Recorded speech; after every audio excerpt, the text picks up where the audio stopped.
ये एसी में आज सेकंड लास्ट क्लास है और कल होगी लास्ट क्लास जो ट्रांसफार्मर पे होनी है। तो आज हम कुछ पैरेलल सर्किट्स या कुछ और चीजें एसी सर्किट्स के बारे में पढ़ रहे होंगे। तो शुरुआत हम आज की क्लास से कर रहे हैं चोक कॉइल।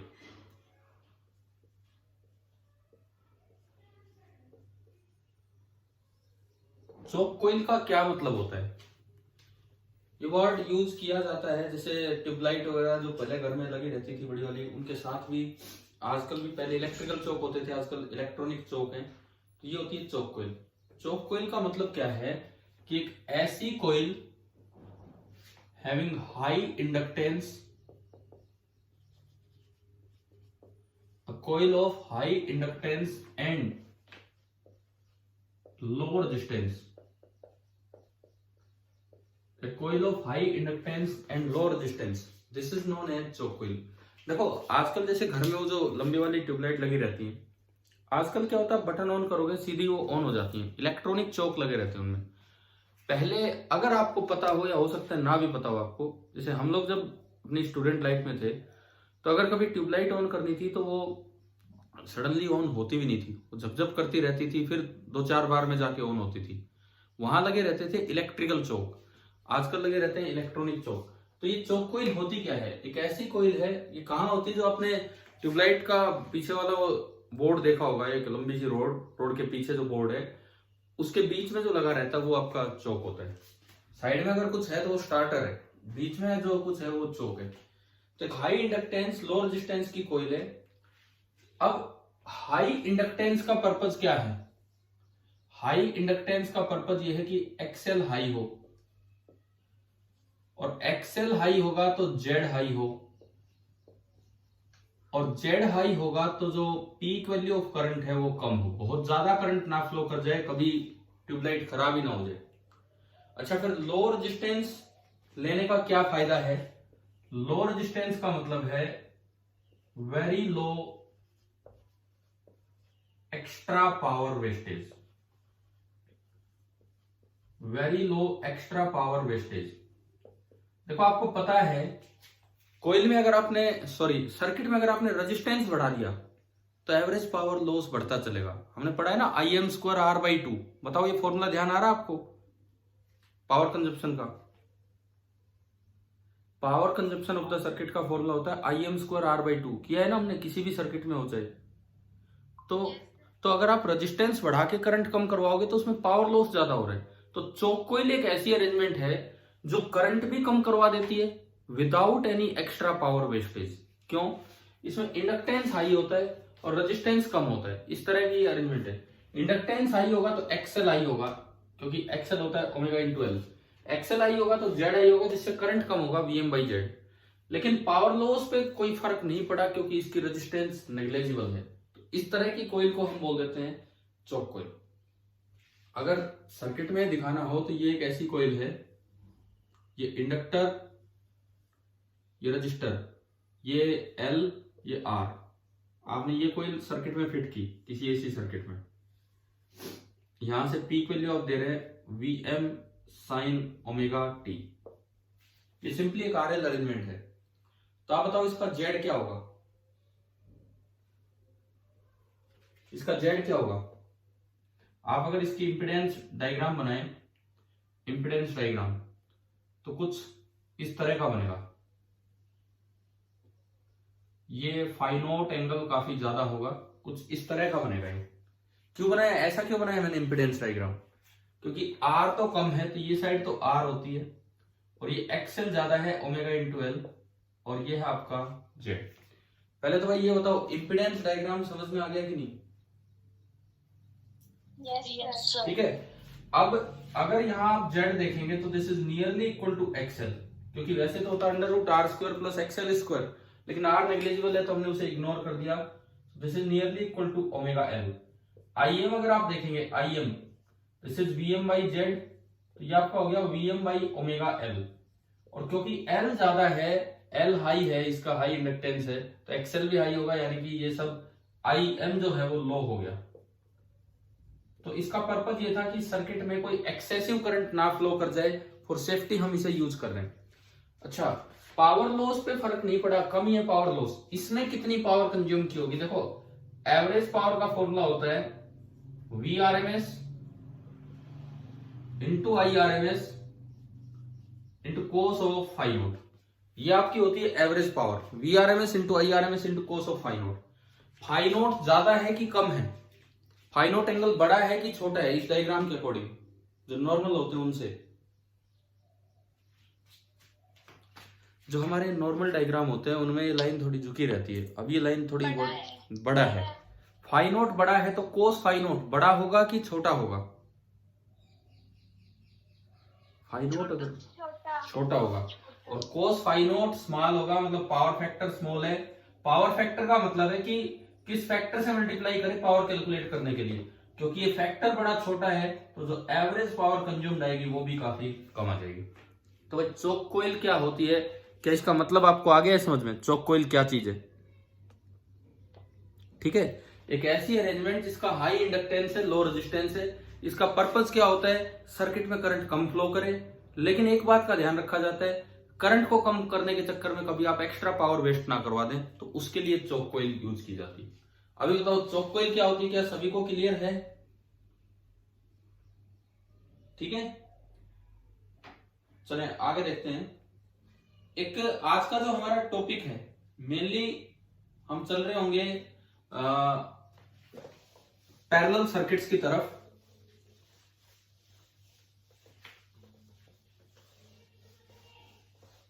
सर ये रहने दो, ये मत मिटाओ। ओहो, पहले बोल रहा था। कौन सा पार्ट रह गया? वो नीचे वाला, थोड़ा नीचे वाला।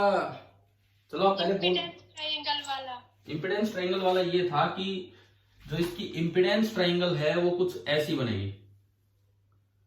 इम्पिडेंस ट्रायंगल कुछ ऐसी बनेगी, आर तो स्मॉल है, एक्सएल ज्यादा है, और ये एंगल है फाई नोट। भाई कल पिछले लेक्चर में मैंने एक बार वो फॉर बोर्ड एग्जाम RLC का एनालिटिकल सॉल्यूशन बताया था, क्या वो आया कि नहीं आया समझ में?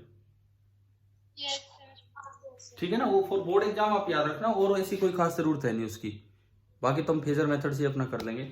मैंने भाई ये बताया था अभी कि ये जो Z है दैट इज, वैसे तो होता है √r² प्लस XL², लेकिन r छोटा होने की वजह से this is nearly equal to XL। जो IM होगा that will be equal to VM upon Z, यानी कि VM अपॉन XL, यानी कि VM upon omega L। L high होने से ये कम हो गया। करंट तो डिक्रीज करना हमारा काम था, वो इसने कर दिया। अब पावर फैक्टर वो इसमें यूज होगा Vrms IRMS cos phi naught, इस तरह हम लिखते हैं IRMS Vrms into cos phi naught. अब ये जो पावर फैक्टर है, क्योंकि फाई नोट बहुत ज्यादा है, 90 डिग्री के करीब जा रहा है, तो cos फाई नोट बहुत कम होगा, और cos फाई नोट बहुत कम होगा तो ये पावर कम कंज्यूम करेगा। इसका मतलब शायद आपको चोक कोइल की इंपॉर्टेंस पता लग गई होगी कि चोक कोइल का मेन काम क्या है किसी भी सर्किट में। ठीक है, एक टर्म है जो वैसे यार इस साल सिलेबस से हटा दी, AC से 2 टॉपिक हटाए गए हैं। कौन कौन से? एक तो पावर फैक्टर। अब पावर फैक्टर के बिना क्या कहीं भी हम कुछ पढ़ पा रहे हैं? इसमें हर सर्किट में पावर फैक्टर का यूज है। और दूसरा एक वॉटलेस करंट, चलो वो हटा दिया, कोई बात नहीं, वो एक सेपरेट टॉपिक था, बट मैं आपको जस्ट एक नाम बता देता हूं, उसकी डिटेल में नहीं चल रहे हैं कि वॉटलेस करंट क्या होता है।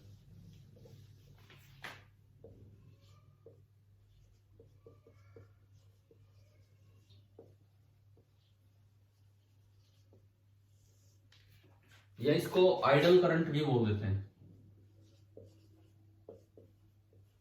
इसकी डेप्थ में हम नहीं चलेंगे, नहीं तो क्या होता कि हम ये भी सीख रहे होते जनरेशन पे किस बात का ध्यान रखा जाता है, ट्रांसमिशन में किसका, डिस्ट्रीब्यूशन में किसका, कि वोटलेस करंट ज्यादा होना चाहिए कम होना चाहिए। अभी उस सिलेबस में तो है नहीं अब ये वाला टॉपिक, क्योंकि पावर फैक्टर के बिना तो पार पड़ती ही नहीं आगे, पर इसके बिना तो हम आगे बढ़ सकते हैं।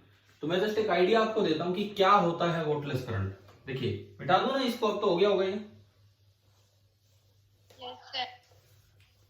मान लो आपने किसी सर्किट का कोई फेजर डायग्राम बनाया, सपोज ये एक एक्सिस रियल एक्सिस, ये एक दूसरा एक्सिस इमेजिनरी एक्सिस। आपने नेट वोल्टेज जो अप्लाई कर रखी है और जो नेट करंट सर्किट में जा रहा है वो दोनों दिखा दिए। हमें नहीं पता, वो किसी भी एंगल पे हो सकते हैं। मान लीजिए ये Vm है, करंट लीडिंग है, लैगिंग है, जैसा भी है, ये Im है, और Vm और Im के बीच का एंगल है फाई नॉट, ये है। हालांकि करंट और वोल्टेज वेक्टर नहीं है। फेजर का मतलब ये नहीं है कि ये वेक्टर हो गए। फेजर की तरह क्यों दिखाते हैं?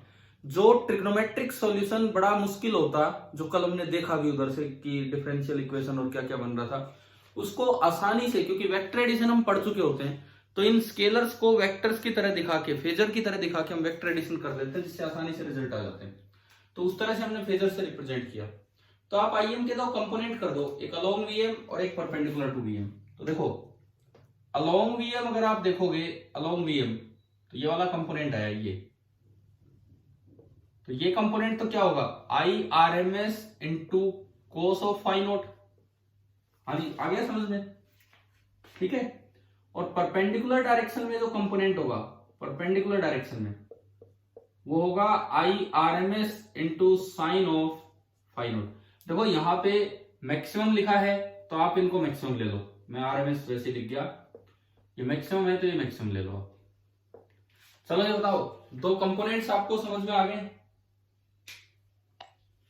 ठीक है। अब देखो जो एवरेज पावर कंज्यूम्ड है इस सर्किट की, average power consume, that is equal to VRMS into IRMS into cos phi naught, है ना भाई? यही फॉर्मूला होता है एवरेज पावर का। आप इसको इकट्ठा कर दो, कौन से कंपोनेंट की वजह से पावर कंज्यूम हो रही है? इस कंपोनेंट की वजह से, इस कंपोनेंट की वजह से। बताओ, कोस फाई नॉट ये वाला कंपोनेंट है पैरेलल टू Vm या perpendicular to Vm? Parallel to Vm। It means all the power consumed or supplied is due to the component of current parallel to V। तो एक कंपोनेंट ऐसा है जो बिल्कुल रिस्पॉन्सिबल नहीं है पावर कंजप्शन के लिए, कौन सा? Im sin फाई या phi not, not responsible for power consumption, this is not responsible for power consumption। तो अब आप नाम ही पढ़ो ना, वॉटलेस करंट। बताओ कौन सा कंपोनेंट वॉटलेस है, कौन सा कंपोनेंट आइडल है, मतलब खाली है? साइन फाई वाला। हाँ, ये टर्म है जो इस साल सिलेबस से हटाई गई है, लेकिन कोई बात नहीं, मैंने आपको टर्म तो बता ही दी है। थोड़ा सा इसकी डेप्थ में और जाते, पर वो अब जरूरत नहीं है इस तरह से, क्योंकि इसके बिना कोई और टॉपिक अटक नहीं रहा है, तो इसीलिए हम इसके बिना आगे बढ़ते हैं सीधा। बताओ ये टर्म याद होगी है? ठीक है। आज वाली क्लास में अभी तक मैंने दो चीजें आपको पढ़ाई हैं, दोनों बोर्ड पे लिखी हुई। पहला चोक कॉइल एंड दूसरा वॉटलेस या आइडल करंट। अब हम चलते हैं थोड़ा अपने पैरेलल सर्किट्स की तरफ। एक आधा सर्किट लेके, मतलब बिना कोई थ्योरी के हम सीधा सर्किट बनाते हैं और उसके अकॉर्डिंग क्वेश्चन देखते हैं कि पैरेलल एसी सर्किट्स में किन बातों का ध्यान रखा जाए, मीटर की रीडिंग कैसे निकालनी है और ये सब चीजें।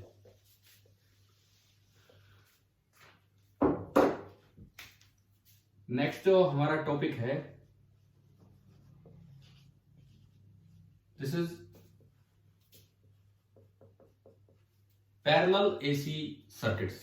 और हम कोई थ्योरेटिकली नहीं, सीधा हम क्वेश्चंस के थ्रू ही सीख रहे होंगे कि भाई क्या होते हैं पैरेलल एसी सर्किट। देखिए, एक मैं क्वेश्चन ले रहा हूं जो वैसे तो जेई का है, बट कोई बात नहीं, सिलेबस सेम है, क्वेश्चन इधर उधर होते रहते हैं। देखते हैं हम क्या है इस क्वेश्चन में। ये है कि ऊपर ब्रांच में एक 100 माइक्रोफेराड का कैपेसिटर लगा है,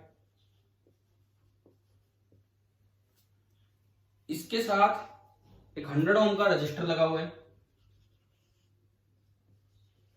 इसके साथ एक 100 ओम का रजिस्टर लगा हुआ है, और इसके पैरेलल में एक और ब्रांच है, 0.5 हेनरी का इंडक्टर लगा है और 50 ओम का रजिस्टर लगा है। इस कॉम्बिनेशन के बाहर आपने एक अल्टरनेटिंग सोर्स लगा दिया। तो पैरेलल सर्किट किस तरह के होते हैं, क्या समझ में आ रहा है ना ये कैसा हम सर्किट बना रहे हैं। और इसके साथ लिखा है 20 वोल्ट 100 रेडियन पर सेकेंड। मतलब हमें ये नहीं दिया कि इक्वेशन क्या है, लेकिन दो और वैल्यू दे दी।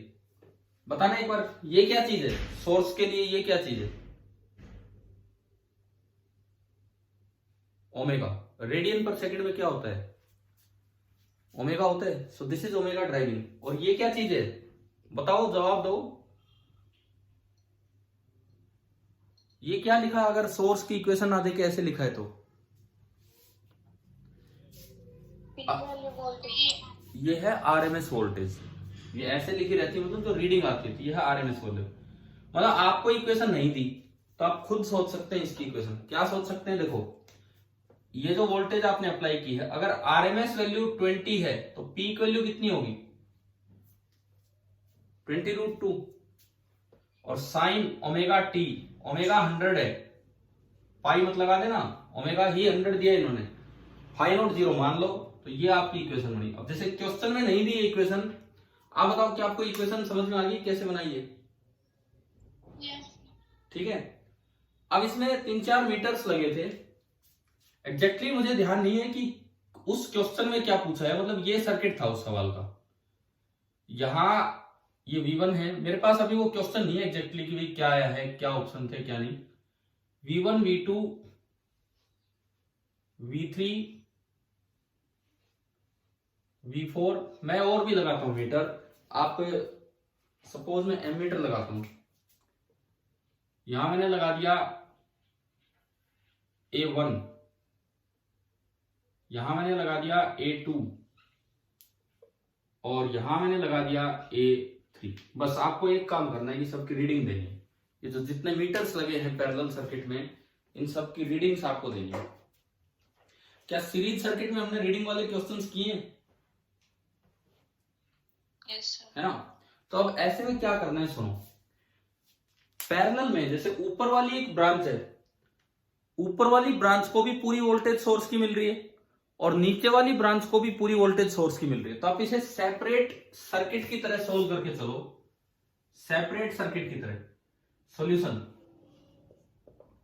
सबसे पहले आप ऊपर वाली ब्रांच बनाएंगे और ऊपर वाली ब्रांच में ये देखेंगे कि क्या क्या है। ओमेगा ड्राइविंग ये रहा, तो आप मुझे एक बार XC बता दो कितना है। इस ओमेगा ड्राइविंग के अकॉर्डिंग XC कितना होगा बताएं। 1/ωc।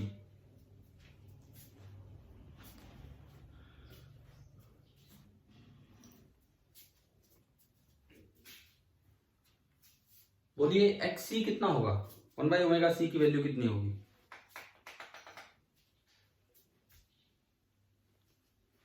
नहीं कैलकुलेट किया अभी तक, 10⁻⁶। देखते हैं। ओमेगा आपको दिया है 100 यहां, और C है 100 माइक्रोफेराड।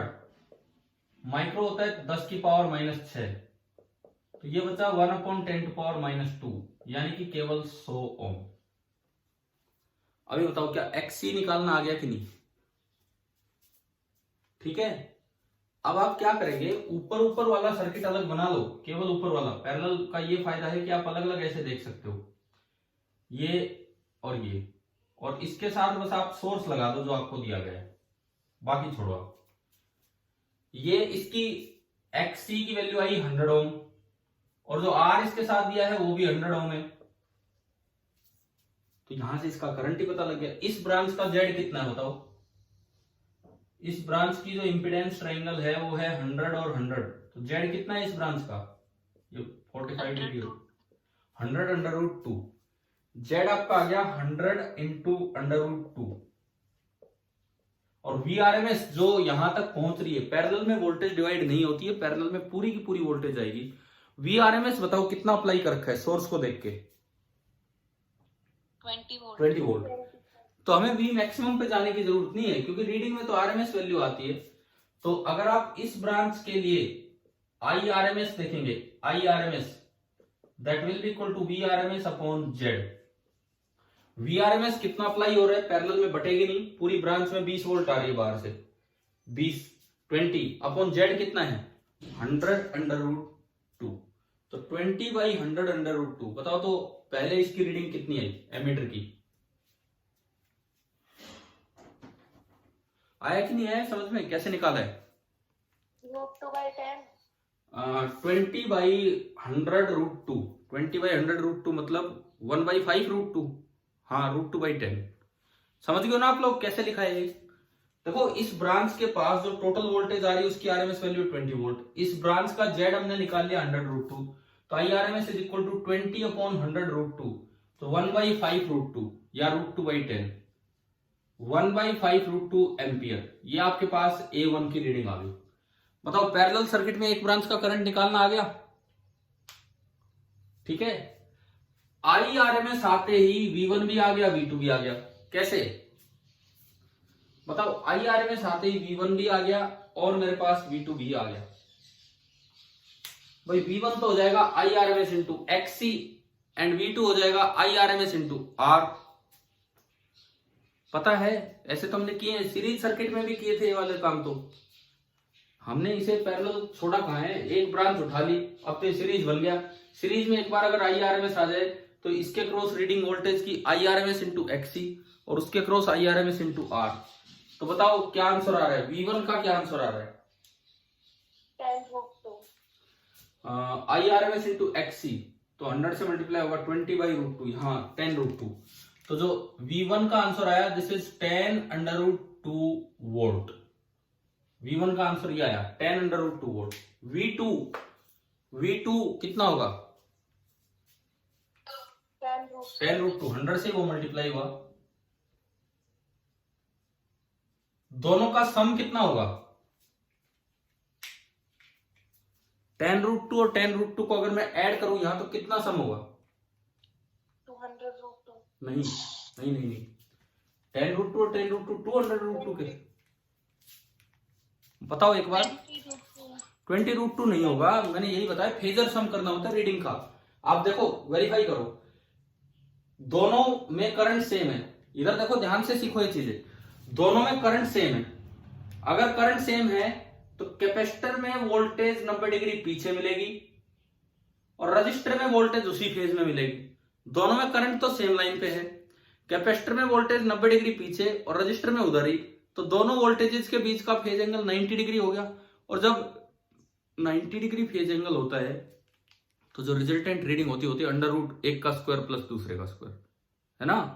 क्लियर है ना कैसे एडिशन करना है इनका?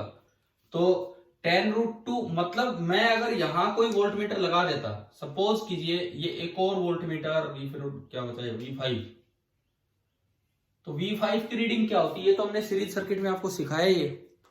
क्या V5 की रीडिंग 20√2 होती? बताएं, क्या V5 की रीडिंग 20√2 होती या नहीं होती? नहीं होती। उसकी रीडिंग होती 10√2 का स्क्वायर प्लस 10√2 का स्क्वायर और पूरे का अंडर रूट, यानी कि 10√2 इंटू √2 कितना आ गया? कितनी रीडिंग मिलेगी? 20 वोल्ट। क्लियर हुआ? ठीक है। और हमें पता है पैरेलल में वोल्टेज नहीं बढ़ती है। आपने अप्लाई कितनी कर रखी है आरएमएस वैल्यू? 20 वोल्ट। तो पूरी ब्रांच के पास कितनी मिल रही है हमने वेरीफाई कर दिया और कितनी मिली? 20 वोल्ट। हाँ भाई ये बताओ, एक ब्रांच आई समझ में? ठीक है, अब चलिए दूसरी ब्रांच में चलते हैं। दूसरी ब्रांच में यही काम आप थोड़ा करवाते रहे। एक्सेल निकालो आप कितना होगा सेकेंड ब्रांच में। एक्सेल बराबर ओमेगा इंटू एल से आप एक्सेल निकालिए कि कितना होगा।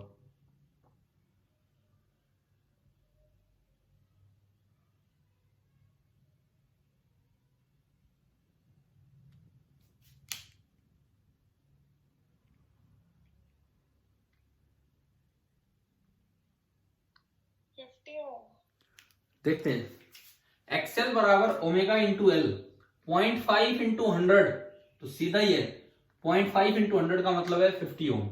ठीक है, और सामने आर भी है 50 ओम। तो फिर से एक ऐसी इंपिडेंस ट्रायंगल बनी, ये भी 50 और ये भी 50। यहां पे बस इंडक्टर है और 100 ओम और सेम ब्रांच है, वही सब कुछ। तो 50 और 50 का जेड कितना होगा? 50√2। वही आपने वोल्टेज इस ब्रांच के पास भी पहुंचाइए। तो A2 की वैल्यू बताओ सबसे पहले। तो A2 कितना होगा? A2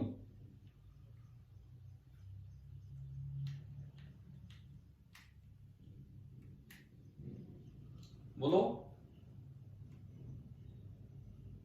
√2/5 ampere. हाँ सही है। देखो भाई, इसका Z है, डायरेक्ट ये आपको करना है। VRMS आपने अप्लाई कर रखा है 100/50√2।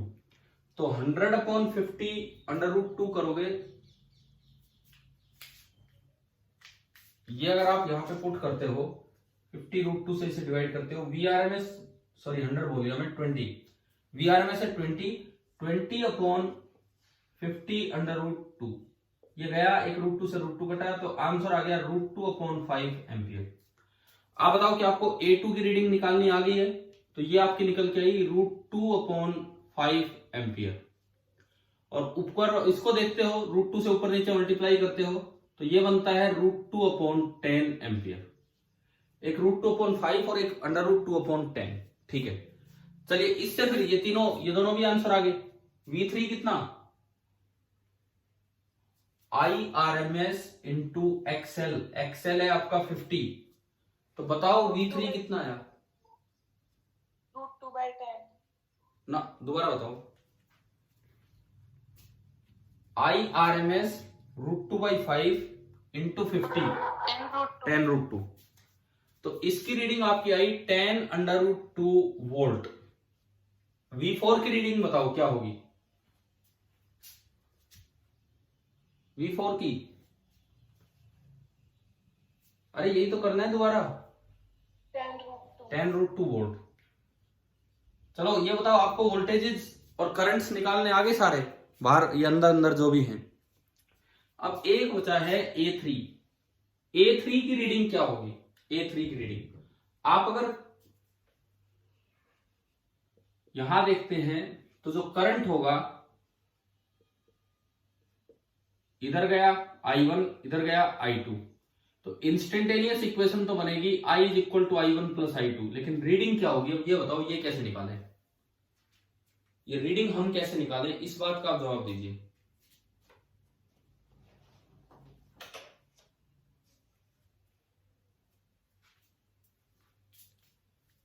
देखो, एक की रीडिंग है √2/10, एक की रीडिंग है √2/5। क्या मैं दोनों का सीधा सम कर दूं नेट बाहर वाले की रीडिंग निकालने के लिए? Yes sir. नहीं, यही तो नहीं करना। इतनी देर से हम यही तो सीख रहे हैं। जब इसकी 10√2 थी, इसकी 10√2 थी, तो क्या दोनों को ऐड करके 20√2 बन गया था? फेजर का ही तो ध्यान रखना है एसी में, एसी सर्किट्स में फेजर का ही ध्यान रखना है। इंस्टेंटेनियस वैल्यूज को आप ऐड कर सकते हो डायरेक्ट, लेकिन आरएमएस वैल्यू को डायरेक्ट ऐड नहीं करना, और रीडिंग आती है आरएमएस वैल्यू की। ठीक है, अब देखो, सुनो और समझो इस चीज को अच्छे से। ऊपर वाली ब्रांच और नीचे वाली ब्रांच पैरेलल में क्या सेम होता है? वोल्टेज की करंट? वोल्टेज। यानी कि इसकी वोल्टेज और इसकी वोल्टेज सेम फेज में है। क्लियर? ये बात तो हमें समझ में आई जाती है।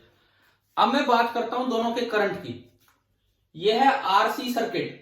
आरसी सर्किट में करंट वोल्टेज से थोड़ा आगे मिलेगा कि थोड़ा पीछे मिलेगा? आगे। आरसी सर्किट में करंट वोल्टेज से थोड़ा आगे मिलेगा। कितना आगे मिलेगा? आपने इंपीडेंस ट्रायंगल बनाई थी और उसमें शायद 45 डिग्री एंगल बन रहा था, 100 100 और इस तरह से। बताओ, बना था ना वो इंपीडेंस डायग्राम जो इसका बनाया था शुरू वाला? Yes sir. तो इसकी वोल्टेज और इसकी वोल्टेज सेम फेज में है क्योंकि पैरेलल सर्किट है।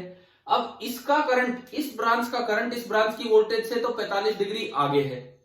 अब इस ब्रांच की बात करो, यहां है आरएल सर्किट। आरएल सर्किट में करंट पीछे मिलता है कि करंट आगे मिलता है?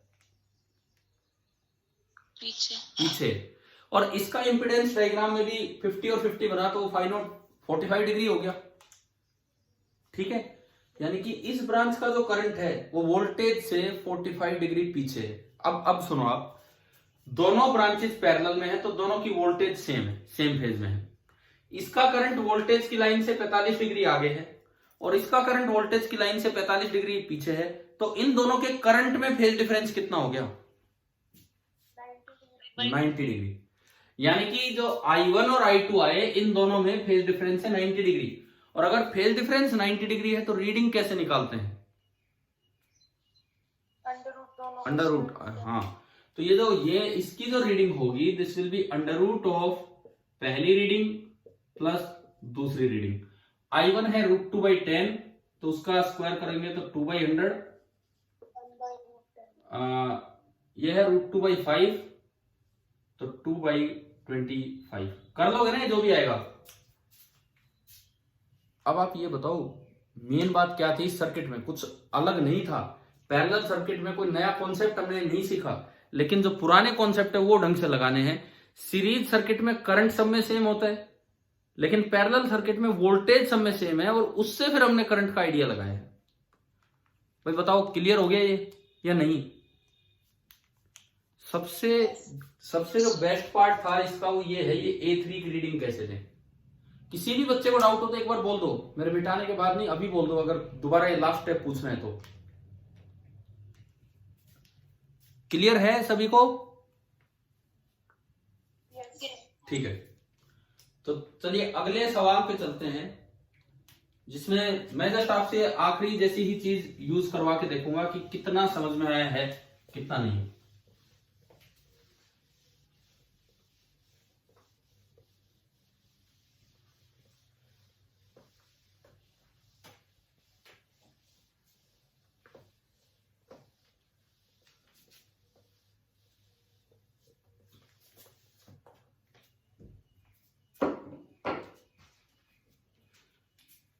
हम आपके टेस्ट नहीं लेते हैं गूगल फॉर्म पे, उसके दो रीजन है। एक तो ये कि आपकी क्लास देती नहीं है टेस्ट, आपको ध्यान होगा कभी 3 बच्चे आ रहे हैं, कभी 4 बच्चे आ रहे हैं। और दूसरी बात, थोड़ा स्कूल ने भी मना कर दिया था, बिकॉज गूगल फॉर्म पे कोई सिक्योरिटी थी नहीं टेस्ट में। कोई बच्चा किसी का नाम लिख के आ रहा है, कोई गलत नाम लिख के आ रहा है, तो कई गड़बड़ हो रही थी उसमें। बट आप लोग फिर भी अपना थोड़ा काम जारी रखें। अब AC अपनी खत्म होने की तरफ है, तो आप लोग EMI एंड AC एक यूनिट होती है CBSE के अकॉर्डिंग। EMI एंड AC पूरी एक यूनिट है। मैं कहता हूं कोई बहुत ज्यादा नहीं, दोनों की NCERT, दोनों की HCB, भाई ये कंप्लीट करो। AC की तो HCB बहुत छोटी है, थोड़े से सवाल है। ये आप इस संडे तक, क्योंकि इस बार तो कोई आपका टेस्ट भी नहीं है, इस संडे तक आप ये सारा काम अपना फिनिश करके रखें कि EMI एंड AC, चाहे संडे पूरा लगा दो इस काम में, ठीक है? कम से कम ये काम करोगे तभी तो कुछ कॉन्फिडेंस बनेगा, तभी तो कुछ करने लायक बनेंगे हम क्वेश्चंस। चलिए अगला सवाल हम लेते हैं, आपसे पूछते हैं। मान लो मैंने रेजिस्टेंस हटा दिया, एक ब्रांच में, मैं पैरेलल सर्किट ही दे रहा हूं अभी, एक ब्रांच में खाली L और एक ब्रांच में खाली C।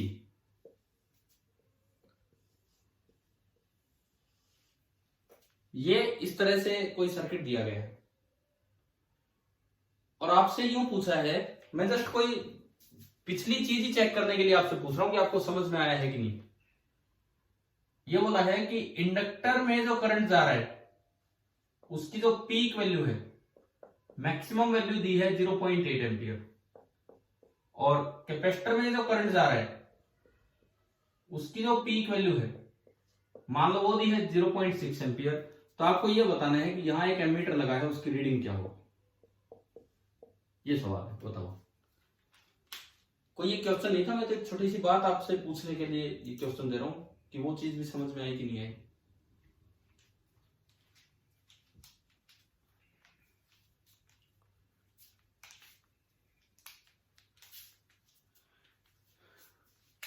आप पीक वैल्यू निकाल दो, RMS ही रीडिंग होगी, RMS तो लास्ट में आ जाएगा, √2 से डिवाइड करना हो तो लास्ट में आ जाएगा। आप पीक वैल्यू निकाल दीजिए, बस बात ये है कि यहां पीक वैल्यू क्या होगी।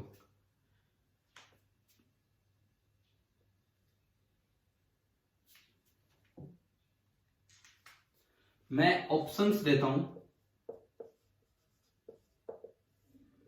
पहला ऑप्शन, इसकी रीडिंग के उनको ऐड किया तो 1.4, तो 1.4 अपॉन √2। दूसरा ऑप्शन, उनको सब्ट्रैक्ट किया 0.2 अपॉन √2। तीसरा ऑप्शन, उनको स्क्वायर करके ऐड किया तो 64 और 3600 यानी कि 1 एम्पियर, तो 1/√2 एंड डी है इनके अलावा कुछ और। बताओ।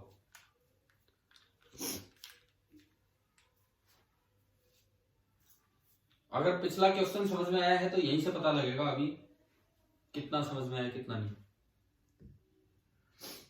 1/√2 सी ऑप्शन। कौन सा ऑप्शन? सी। मतलब आप लोगों ने क्या किया है, स्क्वायर करके ऐड करके अंडर रूट ले लिया है ना, तो उससे आई मैक्सिमम बाहर का निकाल दिया 1 और फिर √2। अब मुझे ये बताओ कि ये स्क्वायर करके अंडर रूट ही क्यों किया?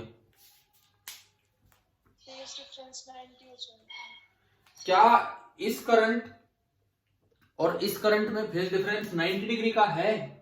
I1 और I2 में चेक करते हैं, अभी चेक करते हैं। भाई ये दोनों सर्किट पैरेलल में लगे हैं। पैरेलल में क्या चीज सेम होती है? करंट की वोल्टेज। कौन सी चीज सेम फेज में होगी? वोल्टेज। यानी कि इंडक्टर के पास जो वोल्टेज आ रही है और कैपेसिटर के पास जो वोल्टेज आ रही है दोनों सेम फेज में। अब ऊपर RL सर्किट नहीं है, ऊपर केवल L है। केवल L जब होता है तो उसमें आपको याद होना चाहिए करंट 90 डिग्री पीछे चलता है वोल्टेज से, है ना? याद है ना? याद है कि नहीं बताओ? केवल इंडक्टर जहां होगा वहां करंट 90 डिग्री पीछे चलेगा अप्लाइड वोल्टेज से। तो अगर वोल्टेज की एक लाइन मैंने बना दी कि भाई ये एक वोल्टेज की फेज लाइन है, तो IL बताओ जो I1 है वो इससे ऊपर होगा 90 डिग्री या इससे नीचे होगा? पिछले सवाल में RL सर्किट था तो वो बाई चांस 45 डिग्री ऊपर नीचे हो रहा था, इस बार 90 डिग्री ऊपर नीचे होगा। तो आप बताओ इसमें I1 90 डिग्री आगे होगा या पीछे होगा? पीछे। ये तो आपका हो गया I1। अब यही वोल्टेज कैपेसिटर में है और खाली प्योर कैपेसिटेंस जब होता है तो आपको पता होगा कि करंट 90 डिग्री लीड करता है। तो आप बताओ इसमें करंट कहां होगा? I2। जो वोल्टेज का फेज है उससे 90 डिग्री ऊपर। आया? ये आया कि नहीं आया समझ में? तो अब बताओ I1 I2 में फेज डिफरेंस कितना है? 180 डिग्री। मतलब अपोजिट फेज में है, आउट ऑफ फेज है। तो आप स्क्वायर करके ऐड कैसे कर सकते हैं? सेम फेज में हो तो सीधा ऐड करते हैं, 90 डिग्री पे हो तो स्क्वायर करके ऐड करके अंडर रूट लेते हैं, और अपोजिट फेज में हो तो बड़े में छोटा घटा दो, जैसे वेक्टर सम करते हैं। तो अब बताओ बाहर से जो करंट आ रहा होगा उसकी पीक वैल्यू क्या होगी? 0.2। देखो कमाल की बात है, ये करंट आ रहा है 0.2, इससे इसमें तो 0.8 बन रही है और इसमें 0.6, लेकिन कोई बात ही नहीं। अपोजिट फेज का मतलब क्या है? अपोजिट फेज का ये मतलब है कि जब एक करंट आगे जा रहा होगा तो दूसरा पीछे आ रहा होगा। बिल्कुल अपोजिट फेज, मतलब एक जब पॉजिटिव है दूसरा नेगेटिव है। तो इसका मतलब सुनो, जब इसमें 0.8 एम्पियर करंट आगे जाएगा तो उस वक्त इसमें 0.6 एम्पियर करंट पीछे आ रहा होगा, या फिर इसमें 0.6 एम्पियर करंट आगे जाएगा तो उसमें 0.8 एम्पियर करंट आगे आ रहा होगा। लेकिन छोड़ो उन चीजों को, हमें रीडिंग चाहिए। तो रीडिंग कितनी आई? 0.2 आई। रीडिंग नहीं, पीक वैल्यू 0.2 आई, तो रीडिंग कितनी हो जाएगी? 0.2/√2। अगर वो पीक वैल्यू ना बोली होती, वो RMS वैल्यू ही बोली होती, तो वही 0.2 आपकी रीडिंग हो जाती। अब बताओ कुछ पैरेलल सर्किट्स का आइडिया लग रहा है किस तरह से चेक करना होता है? हाँ भाई बताओ, समझ में आ रहे हैं क्या पैरेलल सर्किट्स? ठीक है, मैं अब यहां पे पैरेलल सर्किट्स के लिए आपको 2-3 टर्म्स बताता हूं जो शायद हम यूज कर भी लें।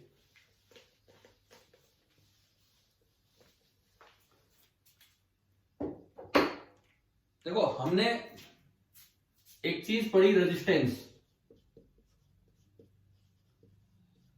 Symbol R। एक चीज पढ़ी रिएक्टेंस, सिंबल X। और एक चीज पढ़ी इंपीडेंस, सिंबल Z। तीनों में एक चीज कॉमन है कि तीनों की यूनिट क्या है? तीनों की यूनिट क्या है? ओम। तीनों की यूनिट बिल्कुल सेम है, ओम।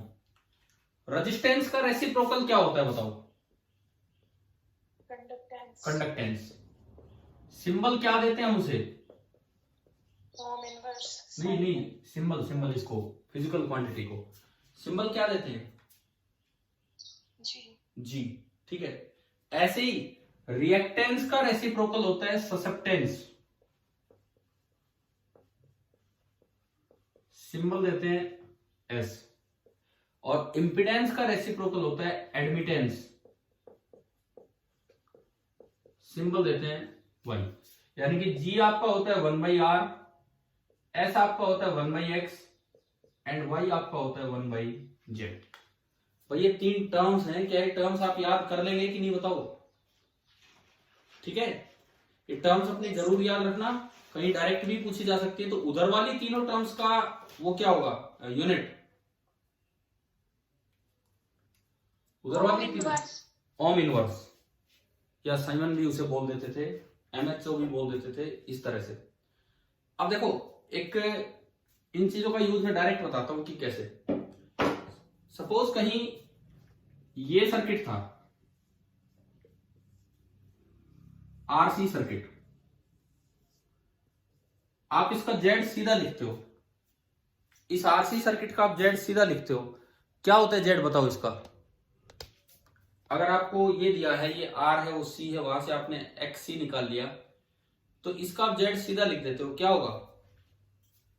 इसका जेड आपका होता है √ऑफ r² प्लस x²। लिखते हैं ना, इतनी चीज तो हमें शायद अब तक आ जानी चाहिए कैसे हमने लिखा। अगर इसकी बजाय ये दोनों पैरेलल में लगे हों,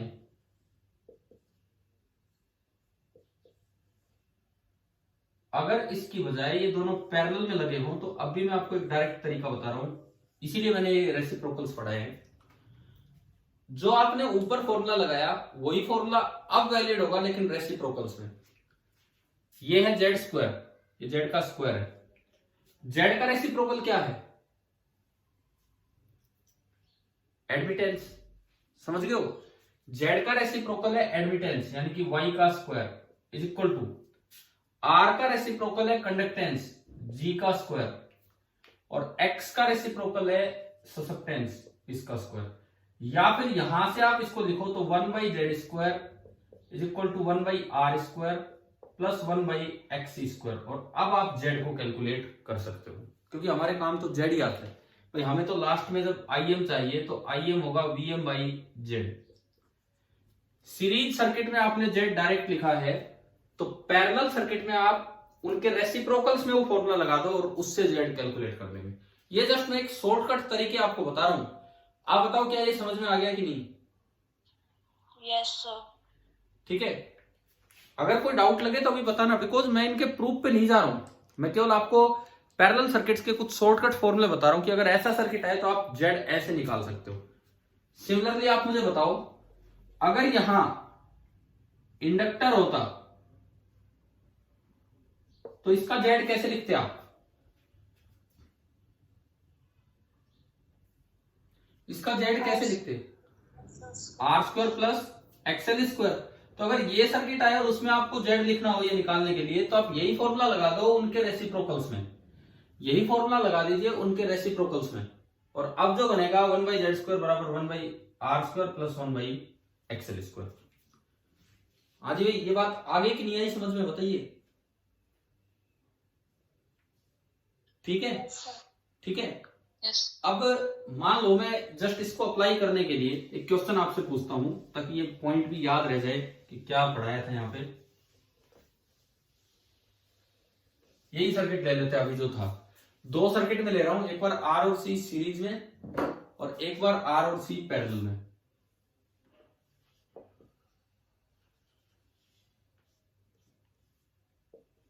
RC एक बार हमने इनको लगा दिया सीरीज में, और जो ओमेगा ड्राइविंग है वो ओमेगा है, इक्वेशन यदि बस ओमेगा दिया है। और एक बार मैंने सेम वही चीजें हैं, बस कनेक्शन थोड़े चेंज कर दिए हैं। ये R और C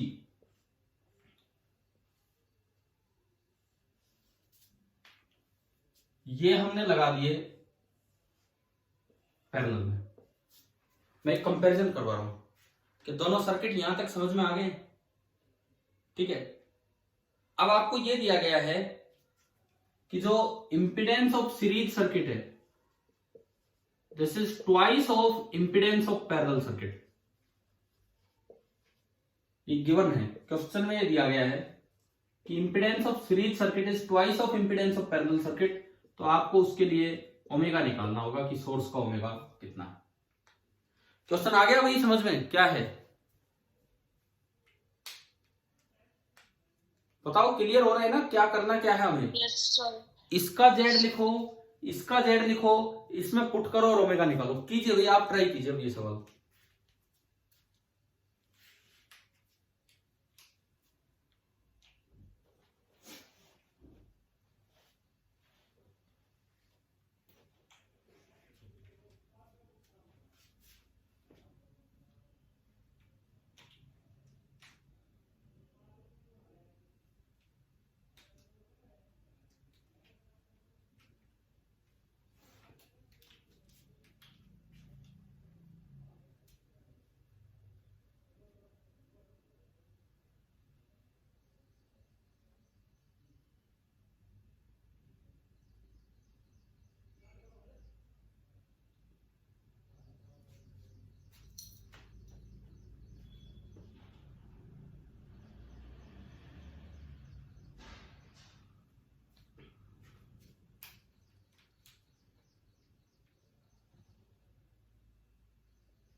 इसका आंसर मैं लिखता हूं, आप देखिए एक बार ये आता है कि नहीं आता है। 1/RC, ये इसका आंसर आना चाहिए।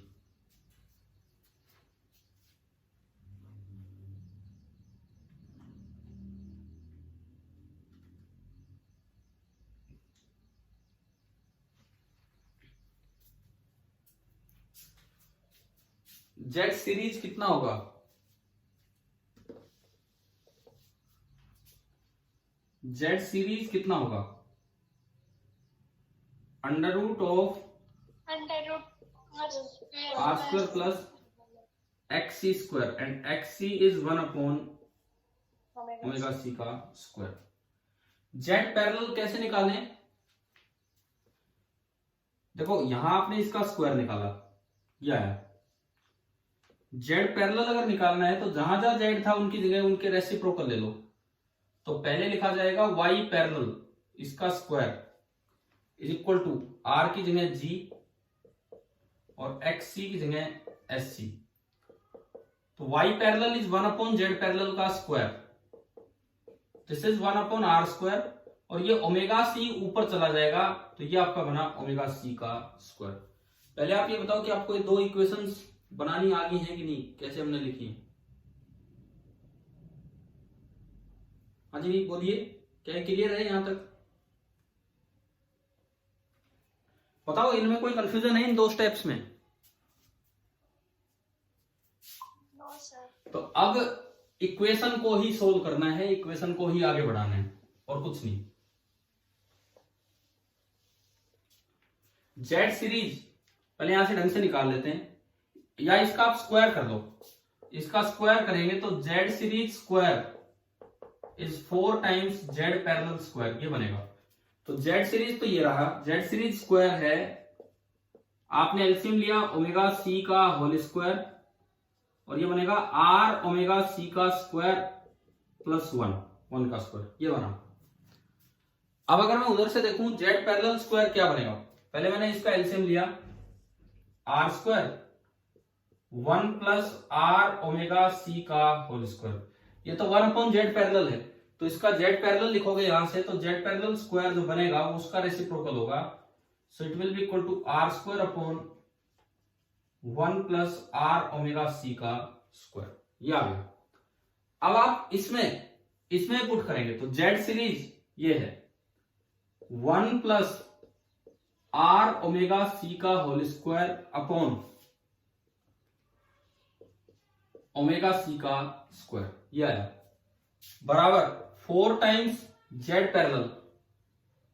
जेड पैरेलल का स्क्वायर आपका बन रहा है आर स्क्वायर अपॉन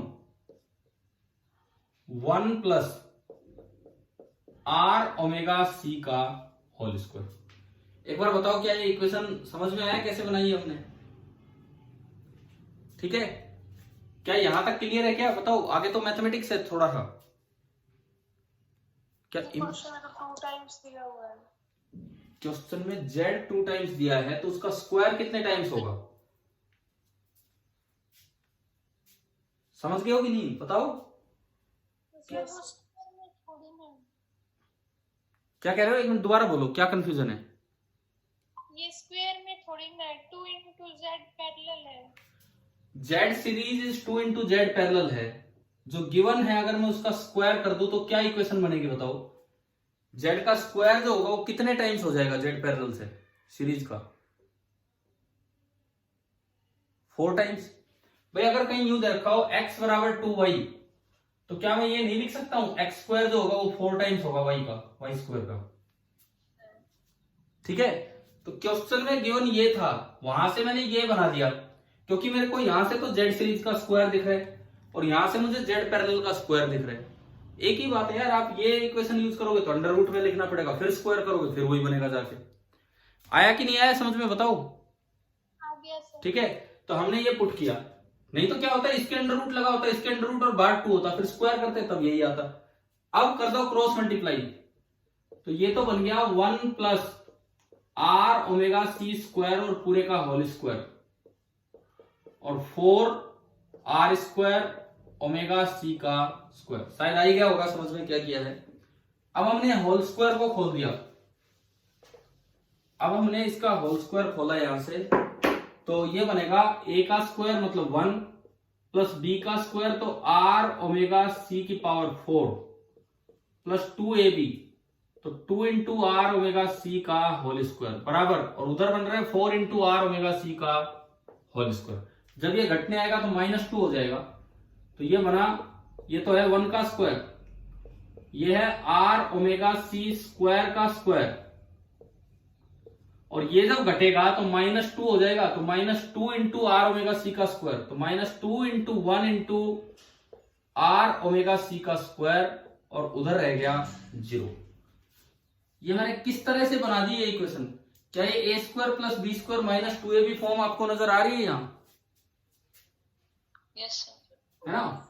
तो आप इसको लिख सकते हैं a माइनस बी का होल स्क्वायर, तो a तो 1 है माइनस b ये पूरा है आर ओमेगा सी का स्क्वायर और इसका होल स्क्वायर और इक्वल टू 0, क्योंकि इसको जब खोलोगे तो यही बनेगा। आया ना समझ में? ठीक है। और अगर ये 0 है तो it means R omega C का स्क्वायर इज इक्वल टू 1, और you can say R omega C is equal to 1, और you can say omega is equal to 1 by R C, जो मैंने आपको आंसर दिया था। अभी बताओ ये क्वेश्चन आ गया समझ में? Yes sir. देखो यस बस शुरुआत थी, बस केवल शुरुआत थी फिजिक्स की, उसके बाद तो मैथमेटिक्स है। मैं तो जस्ट इसलिए ये सवाल लिया था कि आपको थोड़ा पैरेलल सर्किट्स में जेड डायरेक्ट कैसे निकालना है रेसिप्रोकल्स का यूज करके, ये बात समझ में आ जाए। क्लियर हो गया? ठीक है, चलिए हम आगे बढ़ते हैं। मतलब करना क्या है, जो फेज डिफरेंस जेड लिखते वक्त सीरीज सर्किट में यूज कर रहे हैं, वही फेज डिफरेंस उनका रेसिप्रोकल लिखते वक्त आप पैरेलल सर्किट में यूज कर लीजिए। मैं फिर से बोलता हूं मैं क्या कह रहा हूं। आपने आरसी सर्किट लिया, आर और सी, उनकी दोनों की जो वोल्टेज होती है सीरीज में, उनमें फेज डिफरेंस होता है π/2 का, तो आप जेड लिख देते हो under root R square plus XC square. Impedance diagram में π/2 का फेज डिफरेंस है। आप सेम फेज डिफरेंस यूज कर लीजिए उनके रेसिप्रोकल में। मतलब क्या,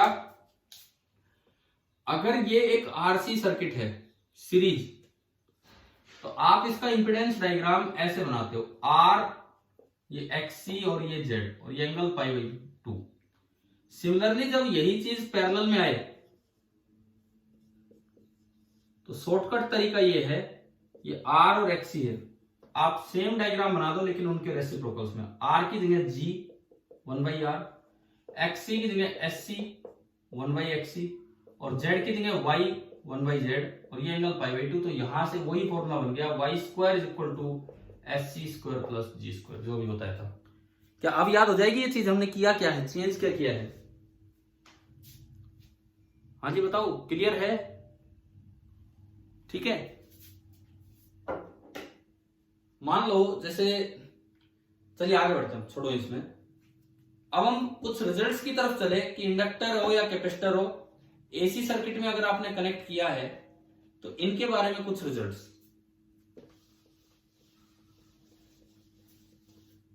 सम results about the behaviour of L और C इंडक्टर और capacitor in AC circuits. AC circuits में L और C का बिहेवियर किस तरह से चेंज होगा, मैं आपसे पूछता चलता हूं 2-3 सवाल। पहला सवाल, मान लीजिए जो सोर्स है उसकी ड्राइविंग फ्रीक्वेंसी बहुत कम है, सोर्स की ड्राइविंग फ्रीक्वेंसी बहुत कम है, तो इंडक्टर और कैपेसिटर में से एक चीज ओपन सर्किट की तरह बिहेव करने लग जाएगी और एक चीज शॉर्ट सर्किट की तरह। बताओ कौन सी कैसे बिहेव करेगी। अगर सोर्स की ड्राइविंग फ्रीक्वेंसी बहुत कम है तो इंडक्टर और कैपेसिटर में से एक चीज ओपन सर्किट की तरह बिहेव करने लग जाएगी और एक चीज शॉर्ट सर्किट की तरह। बताइए कौन सी चीज कैसे बिहेव करेगी। पहला result, if omega driving tends to zero मतलब very small, tends to zero मतलब वेरी स्मॉल, तो इंडक्टर और कैपेसिटर में से एक चीज ओपन होगा और एक चीज शॉर्ट होगा। बोलो भाई जवाब दो। XC का क्या फॉर्मूला होता है और XL का क्या फॉर्मूला होता है। XL का क्या फॉर्मूला होता है, XL का आपका फॉर्मूला होता है omega driving into L, and XC का क्या फॉर्मूला होता है 1 ओमेगा ड्राइविंग इंटू C। अब omega driving tends to zero है तो XL tends to zero and XC tends to infinity. तो बताओ कौन सी चीज शॉर्ट की तरह बिहेव कर रही है और कौन सी ओपन की तरह। अपोजिशन कहां नेग्लेजिबल है करंट को, इंडक्टर में है, मैं ही जवाब दे रहा हूं, मैं ही पूछ रहा हूं। तो ये किस तरह बिहेव करेगा, शॉर्ट सर्किट की तरह, एक सिंपल वायर की तरह। और ये किस तरह बिहेव करेगा, ओपन सर्किट की तरह। तो आप एक चीज याद रखो, इनका बिहेवियर एक वेरी स्मॉल ओमेगा वाले एसी के लिए सिमिलर टू डीसी है। क्या हमने डीसी में पढ़ा है कि इंडक्टर शॉर्ट कर दिया जाता है और कैपेसिटर ओपन कर दिया जाता है स्टेडी स्टेट। बोलो यार कुछ जवाब दो, है ना, एट स्टेडी स्टेट। तो ये सेम बिहेवियर ये है। तो मतलब ऑब्जेक्टिव क्वेश्चंस में इस तरह की बातें पूछी जा सकती हैं। दूसरी बात, मान लो सोर्स की ड्राइविंग फ्रीक्वेंसी बहुत हाई है, बहुत हाई है। अब बताओ कौन कैसे बिहेव करेगा। सोर्स की ड्राइविंग फ्रीक्वेंसी बहुत हाई है तो अब कौन कैसे बिहेव करेगा ये बताओ। हाँ जी बोलिए, कौन कैसे बिहेव करेगा। अगर ओमेगा डी बहुत हाई है तो XL omega D into L, ये तो हाई हो गया। हाई हो गया तो अपोजिशन बहुत हाई है, यानी कि ये तो किस तरह बिहेव करेगा इंडक्टर, ओपन की तरह। और XC 1 omega driving into C, omega driving high होने से ये लो हो गया। वेरी लो होने का मतलब है कि ये किस तरह से बिहेव करने लग जाएगा, शॉर्ट की तरह। तो यार मैंने आपको दो रिजल्ट सीधे बताए हैं, अगर कभी यूज करने पड़ जाए तो बताओ समझ में आए कि नहीं आए, क्या समझाया है ये। हाँ जी बोलो, क्लियर है ये दो पॉइंट कि अगर एसी ऐसा है जिसकी ड्राइविंग फ्रीक्वेंसी बहुत कम है तो उसका बिहेवियर डीसी की तरह जाएगा, यानी कि इंडक्टर तो शॉर्ट हो जाएगा और कैपेसिटर ओपन हो जाएगा। अगर एसी ऐसा है कि उसकी ड्राइविंग फ्रीक्वेंसी बहुत ज्यादा है तो वो इस तरह का काम करेगा, उससे उल्टा, इंडक्टर तो ओपन की तरह बिहेव करने लगेगा और कैपेसिटर शॉर्ट की तरह। क्या ये दो रिजल्ट्स याद हो जाएंगे, समझ में भी आ गए होंगे कैसे निकाले हमने। हाँ भाई बोलिए, ठीक है। तीसरी बात, कोई कंफ्यूजन है तो पूछो, फिर मैं बताऊं इसमें कि क्या हुआ है, किस तरह से हुआ है। तीसरी बात सुनिए,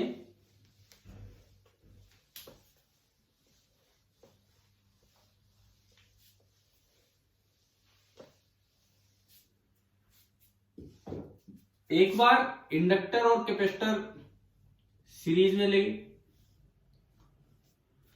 और एक बार इंडक्टर और कैपेसिटर किसी सर्किट में पैरेलल में लिए।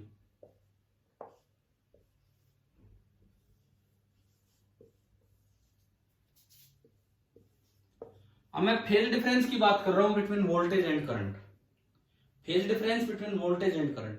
पहले सीरीज की बात करो, सीरीज की बात। IL एंड IC में फेज डिफरेंस कितना है इस समय? IL और IC में फेज डिफरेंस कितना है?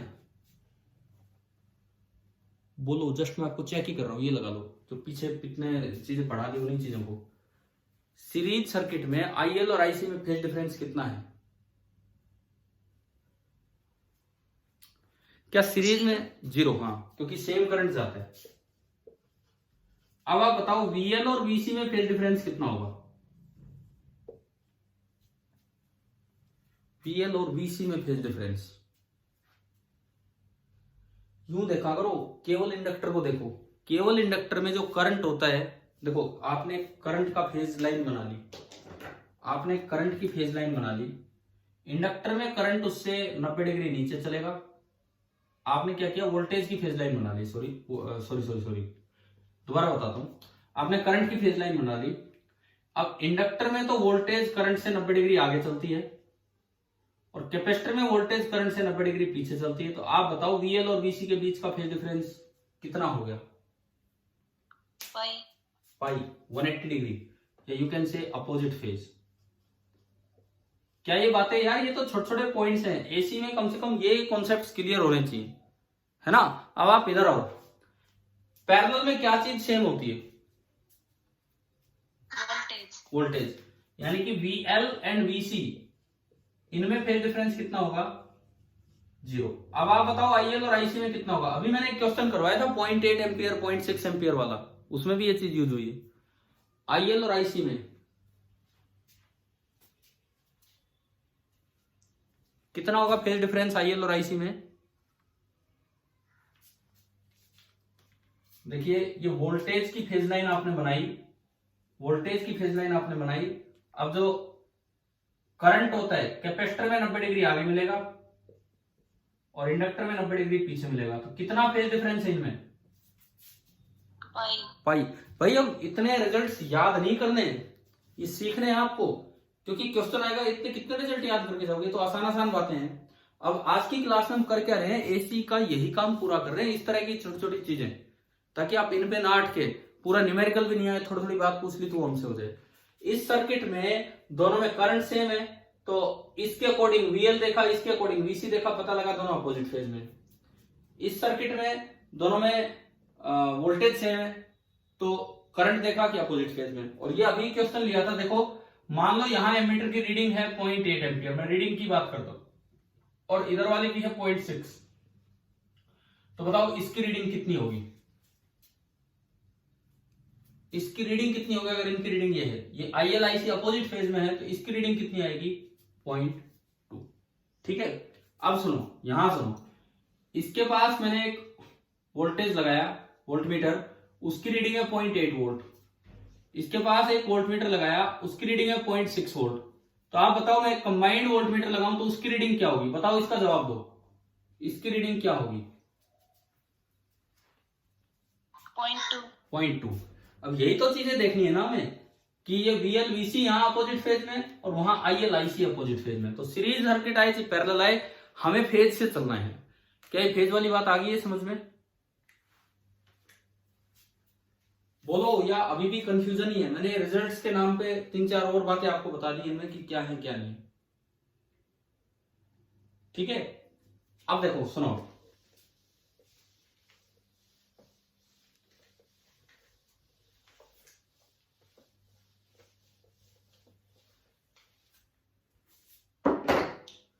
हमने पीछे रेजोनेंस पढ़ा, तो मैं एक बार फ्रीक्वेंसी रेस्पॉन्स कर्व की तरफ चलता हूं, फिर मैं एंटी रेजोनेंस पे आऊंगा।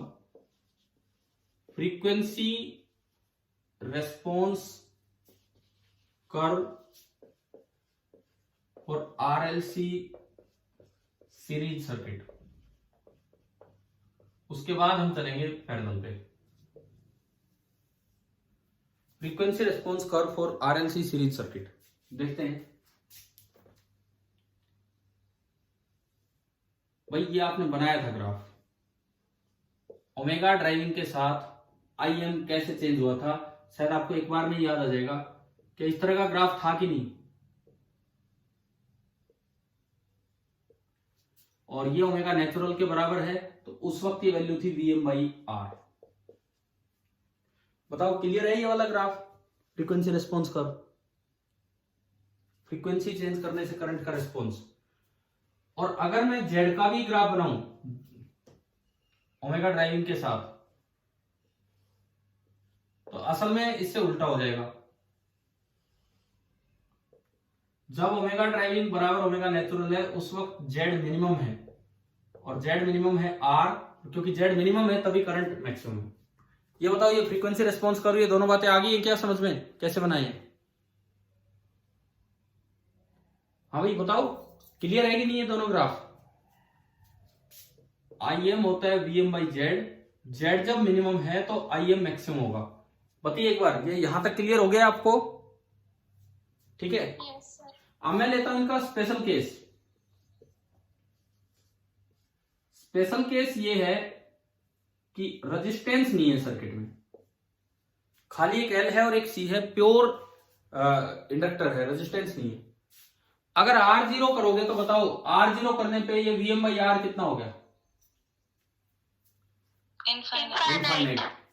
तो हमने +1 क्लास में भी एक बार रेजोनेंस के समय ग्राफ बनाया होगा, आइडियल रेजोनेंस।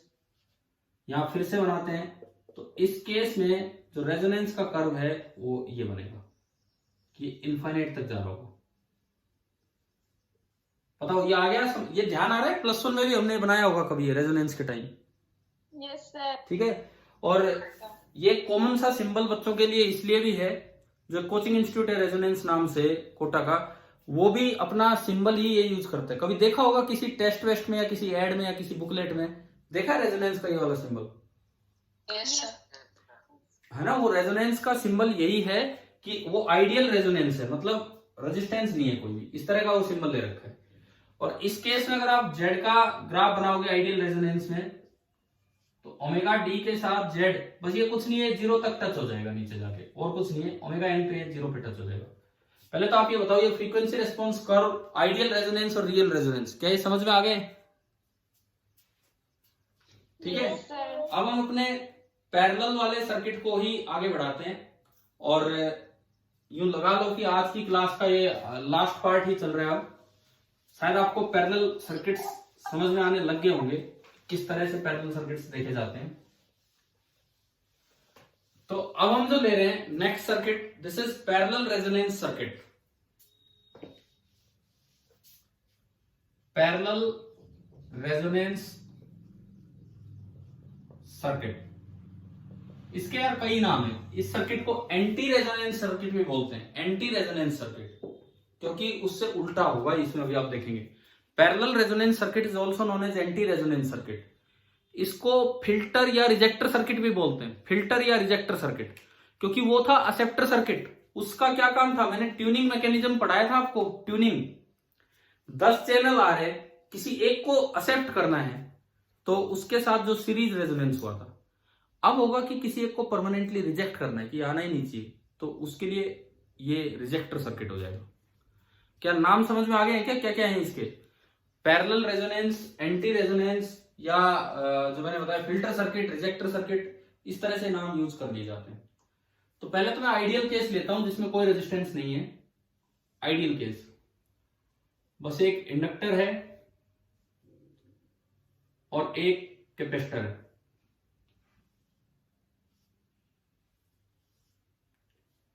और ये कोई भी आपने अल्टरनेटिंग सोर्स लगा दिया, V is equal to Vm sine omega driving T।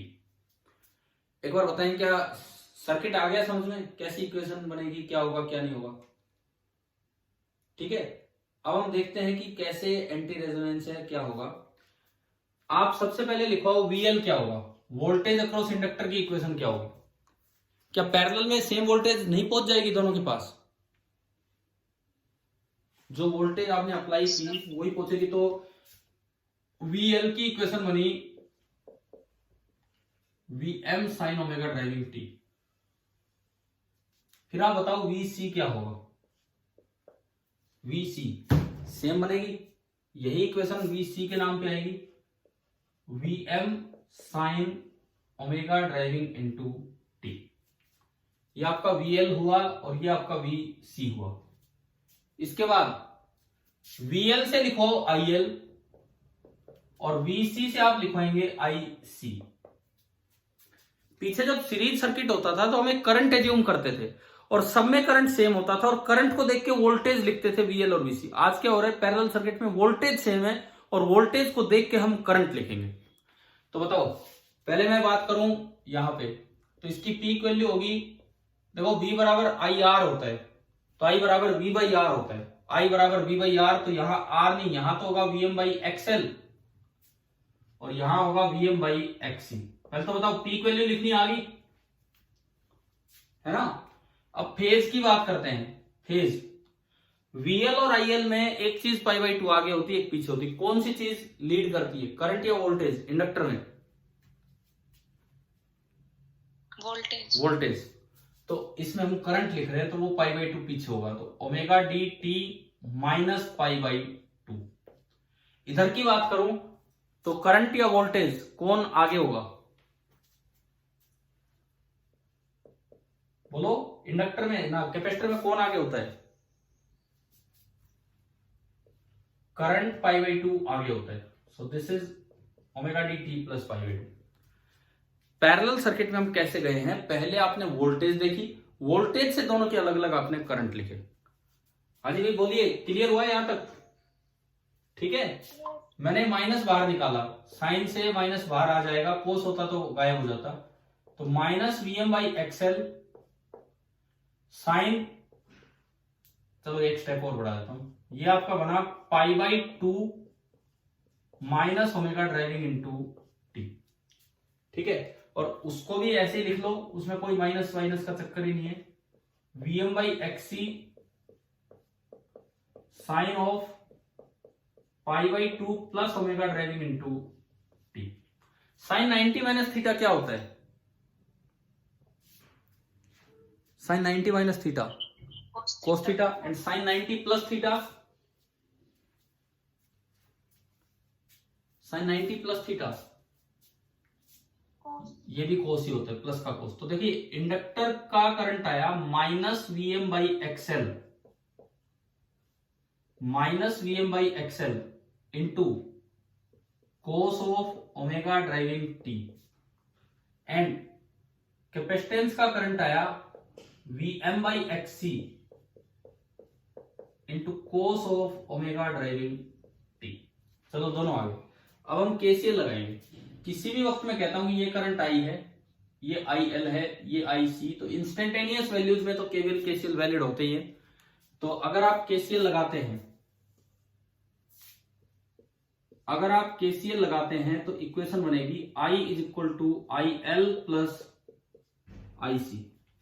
ये आपकी इक्वेशन बनी, I is equal to IL plus IC। ठीक है, आपने जो बाहर से जो नेट करंट आ रहा है वो देखा, सोर्स से आपके सर्किट में, ये ड्राइविंग सोर्स है, चैनल है बाहर का, ये आपका टीवी सेट है, सोर्स से जो करंट आया that is equal to IL plus IC करेंगे तो दोनों में से देखो VM कॉमन आया, इसके अलावा बचता है 1 बाई XC माइनस XL, ना sorry 1 by XC minus 1 by XL और into cos of omega driving T। पहले आप ये बताओ, क्या ये समझ में आ गया कैसे हम लेके आए हैं सोर्स से जो मेन करंट आएगा वो? हाँ भाई बोलो। ठीक है, अब देखो एक चीज मैं कंपेयर करवाऊंगा अभी। ये करंट में कोस के बाहर जो है this is your IM, this is your IM। तो अगर आप यहां लिखते हैं तो IM आया, IM is equal to VM into 1 by XC minus 1 by XL, VM into 1 by XC minus 1 by XL। But IM जो होता है वो वीएम बाई जेड होता है, किसी भी सर्किट में आईएम होता है VM by Z. VM by Z को मैं लिख सकता हूं वीएम इंटू 1/z। आप कंपेयर करो, आप दोनों को कंपेयर करो, इसको और इसको आप कंपेयर करो, तो यहां से क्या इक्वेशन बन रही है, 1/z is equal to 1/xc minus 1/xl, ठीक है। और z को अगर आप y लिख दो 1/z को, तो ये sc माइनस sl आया। मैंने आज क्या आपको बताया था कि अगर सीरीज में किन्हीं भी चीजों का इंपीडेंस निकालने के लिए जो रिलेशन जेड एक्स और आर में वैलिड है, पैरेलल में वही रिलेशन उनके रेसिप्रोकल्स में वैलिड होगा।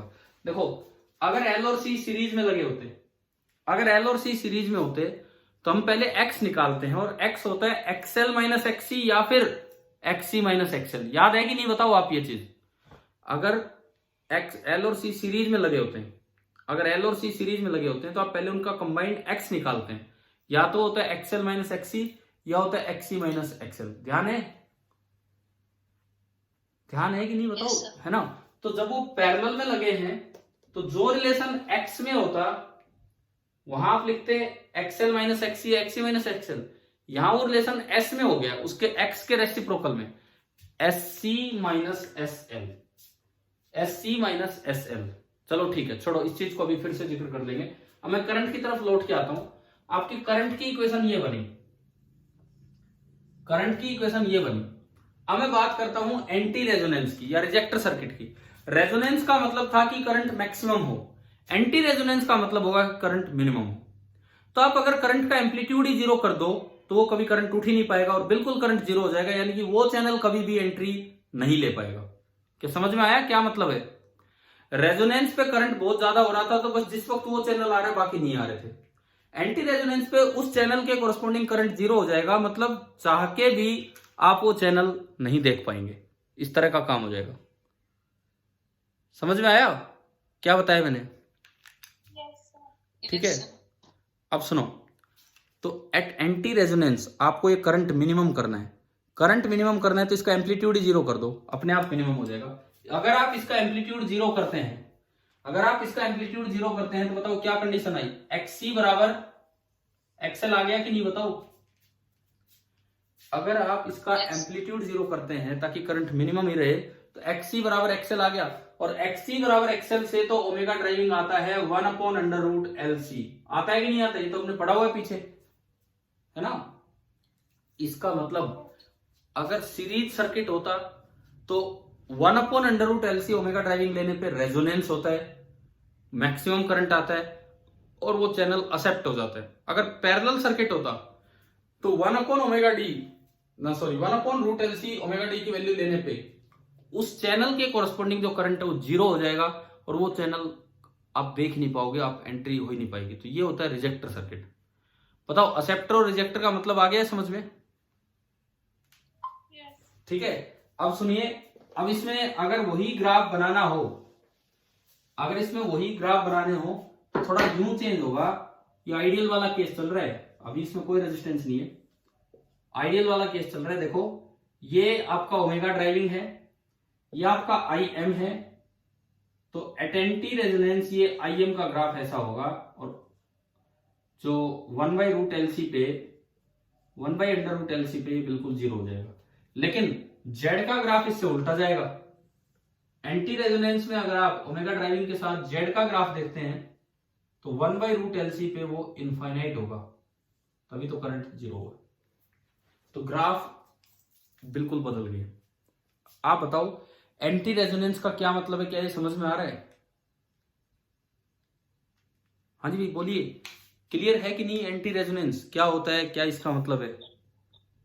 ठीक है, एंटी रेजोनेंस का मतलब है आपने एल और सी सीरीज की बजाय पैरेलल में कर दिए। अब उसी ड्राइविंग फ्रीक्वेंसी पे 1/√LC पे देखो कई बार ऐसी चीजें होती हैं, कुछ ऐसे चैनल्स होते हैं जो भाई नहीं आने चाहिए। जैसे मैं आपको बताऊं, कई बार क्या होता है कि कुछ विद्रोह भड़काने वाले चैनल हो जाते हैं, कुछ डिस्प्यूटेड चैनल हो जाते हैं। ठीक है, अब किसी भी सेंस में आप सोच सकते हो कुछ डिस्प्यूटेड चैनल हो जाते हैं तो वो नहीं आने चाहिए, तो उनको रिजेक्ट करना है। तो एंटी रेजोनेंस सर्किट बना के उनकी फ्रीक्वेंसी इस तरह सेट कर दी जाती है सर्किट की कि आने वाले चैनल की फ्रीक्वेंसी से 1/√LC से इक्वेट हो जाए, तो वो चैनल कभी भी आप देख नहीं पाओगे, मतलब इस तरह का काम हो जाएगा। ठीक है, तो ये आपका था रिजेक्टर सर्किट, और वो जो आपने पढ़ा था पीछे वो था आपका एक्सेप्टर सर्किट। इसमें मैंने बीच में एक बात और बताई कि डायरेक्ट इसका जेड कैसे लिखते हैं। मैंने आज एक आरसी सर्किट का जेड डायरेक्ट लिखना बताया, एक आरएल सर्किट का जेड डायरेक्ट लिखना बताया, फिर उस पर क्वेश्चन भी लिया ओमेगा सीरीज बराबर 2 times omega parallel, Z series बराबर 2 टाइम्स जेड पैरेलल। लेकिन इसमें मैंने आपको प्रूव करके दिखाया है कि अगर ये सीरीज में होते तो x बराबर होता है एक्सएल माइनस एक्ससी, और ये पैरेलल में है तो एक्सएल माइनस एक्ससी की जगह एसएल माइनस एससी आ गया था, अभी जो हमने देखा। अच्छा अब सुनिए, कल का जो हमारा लेक्चर होगा उसमें मेन तो काम होगा ट्रांसफॉर्मर, जो इस चैप्टर का लास्ट टॉपिक है, मेन काम ट्रांसफॉर्मर। लेकिन कुछ 15 से 20 मिनट हम सर्किट्स, ये वाले सर्किट भी दे रहे होंगे, लेकिन मेन काम क्योंकि 1.5 घंटे की क्लास है, हमें तो अब मिलने लगी है 1.5 घंटे की क्लास। अभी तो बहुत पूरा 3-4 महीने हो गए 1-1 घंटे की क्लास आ रही थी, तो अब ढंग से हमारा ये काम थोड़ा बढ़ने लगा है ट्रांसफॉर्मर, और ये कल आपका एसी बिल्कुल कंप्लीट हो जाएगा। अब रही बात आपके काम करने पे, देखो मैं आपसे फिर कहता हूं, एसी की एचसीवी कर लो, एसी की एचसीवी ईएमआई आपने किया नहीं किया मुझे क्या पता, एसी की एचसीवी आप कर लीजिए, छोटी सी है, कोई बहुत बड़ा काम नहीं है, प्लस एनसीईआरटी। अरे एक बार एसी तो ढंग से करो, ये दोनों पार्ट। हम कल तो एसी कंप्लीट कर रहे होंगे, देन उसके बाद हमारा स्टार्ट होना है ईएम वेव। आपके डाउट्स होंगे तो परसों पहले डाउट भी लिए जा सकते हैं, और नहीं तो फिर हम ईएम वेव स्टार्ट कर रहे हैं। एक छोटा चैप्टर है, जल्द ही वो पूरा हो जाएगा, और नेक्स्ट वीक बीच में आपका ऑप्टिक स्टार्ट हम कर रहे होंगे। ठीक है, थैंक यू।